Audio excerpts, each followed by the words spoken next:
Bonjour, bienvenue, and welcome to the channel. Thank you for stopping by. Today I'm going to talk to you guys about one of the most underappreciated and underrated parts of Paris, the parks and gardens. Let's get into it.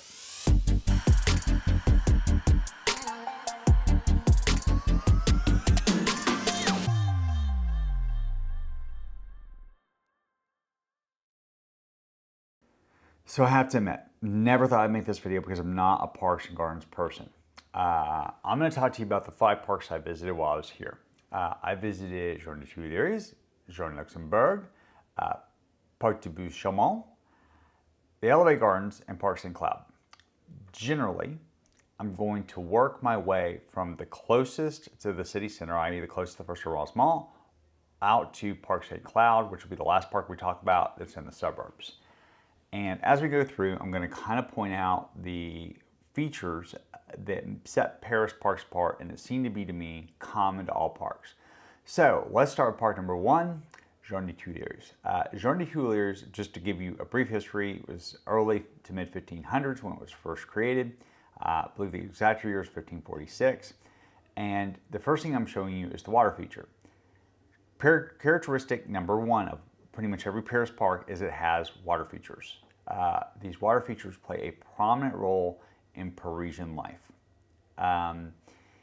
This seems to be the congregating and gathering point of the park, the central point of the park, even though there's lots of other features to the park. I found that Parisians would be meeting their friends there, having lunch there, sunbathing there, and just generally congregating around the water features of the park. And almost every park I visited, water features were a prominent part of the park. And so Jardin du Tuileries is probably the most popular part because it's right in the first arrondissement next to the Jardin du Luxembourg. It is easy to get to. There's a lot of people there, and it's beautiful and big. There's a carousel for children.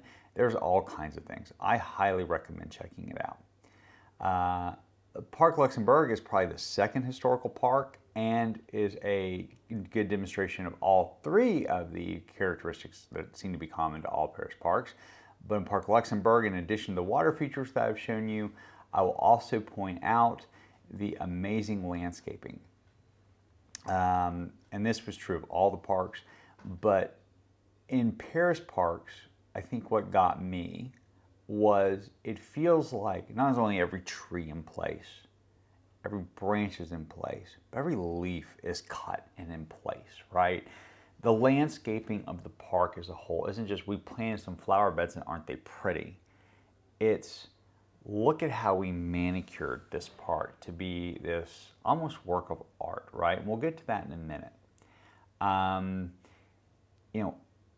You feel this particularly in the first 2 parks, but really almost all of the parks had great landscaping. And so these parks are central to life. And let's actually deviate from our other parks here and go to the Elevated Gardens. The Elevated Gardens, which I'm showing you now, is really cool because it runs through the city. It's above the street level, and it's just a walking path with flowers and trees and all of that planted.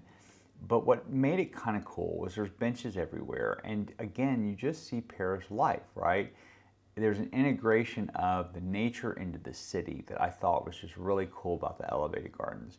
And you see old people, young people, all having their lunch there, running, just engaging in daily life. And you see how integral these parks are to Paris culture.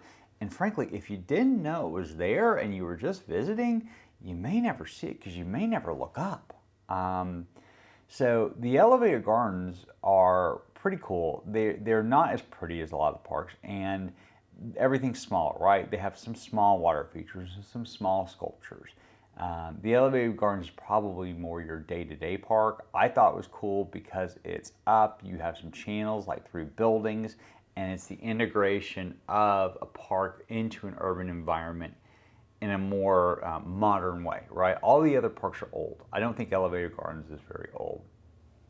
So, moving on to Parc de Saint, once again, fairly close. We're kind of not out of the city center of Paris yet, but some historic buildings, a lot of green space, a lot of people lounging around, a lot of people enjoying lunch, enjoying each other's company, right?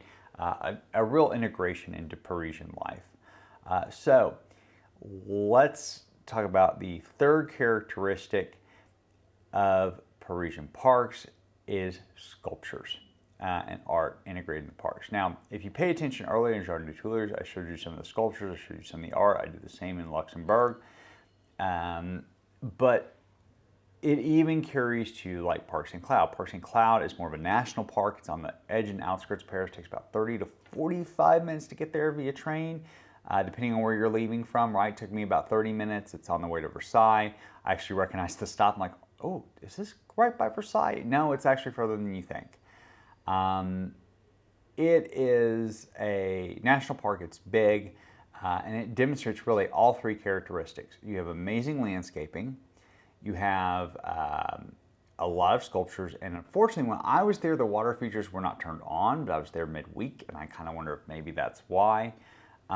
So I really thought the Parc St. was great because there's a restaurant right on the edge. Odie and I stopped and had lunch. We were one of 5 people, groups with dogs, right? So again, Parisians integrating dogs into their everyday life. But I think before I came here, I underappreciated how important parks are to everyday life. So I'm showing you, or have showed you views of the Eiffel Tower from Parc St. Cloud. Kind of gives you an idea of how far it is. Parc St. Cloud had all three characteristics. You could get lost there for a day. Here's my recommendation. If you are going to be in Paris for under a week, go to Jardin du Tuileries or Jardin du Luxembourg and have lunch. Grab a baguette, grab a soda, grab some chips, and go enjoy having lunch because A, it'll be nice after being in the Louvre or in the L'Orangerie Museum or d'Orsay. Any of those museums are right by there. You will enjoy not having 3,000 people around you and having wide open space. Take your time, go do that, and you will also feel more of what Parisian culture is like. If you have over a week, go to Parc St. Cloud and have lunch there. You'll get a nice view of the Eiffel Tower. You'll be in more suburban Paris. You kind of see what the suburbs are like, and you will get that feel for Parisian culture that's outside of the city, which is actually kind of nice. So I think, in my opinion, even though I'm not really an urban park garden person, probably the parks and gardens of Paris are one of the most underrated parts of the city. I hope you enjoyed this video. If you did, please hit the like and subscribe button, and make sure that if you come to Paris to go to one of the parks and enjoy your lunch. Thanks for watching. Take care.